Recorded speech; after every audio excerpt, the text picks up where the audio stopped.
Dokta, mimi na sumu nyingi mwilini nifanyaje? Sasa hilo bwana limekuwa ni swali la watu wengi. Sasa na leo nimekuletea juisi hapa. Hii juisi ni nzuri sana, itakusaidia kulinda ini lako, lakini pia itaondoa sumu nyingi mwilini. Hata figo pia zitakuwa salama. Ni juisi nzuri sana, imesaidia watu wengi sana ambao nimekuwa nikiwaelimisha. Kwa hiyo endelea kuangalia jinsi gani ya kuiandaa. Sasa bwana, tuende kwenye kuiandaa. Chukua maji glasi 2 za moto. Baada ya hapo, tia katika sufuria, weka jikoni, chukua na apple, likate vipande vipande, apple la kijani.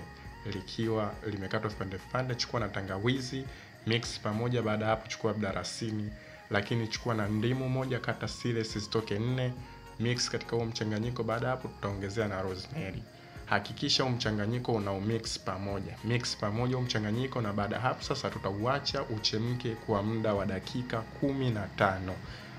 Zingatia sana dakika 15. Chemke kwa muda dakika 15. Hii ni juisi nzuri sana. Baada ya hapo sasa mchanganyiko wetu utakuwa tayari, tutaipua, na tukishaipua itabidi sasa uchuje na itatokea juisi yenyewe pure. Utaacha ipoe, na baada hapo sasa utaanza kuitumia. Hakikisha hii unatumia ndani ya siku 4. Ni juisi nzuri sana.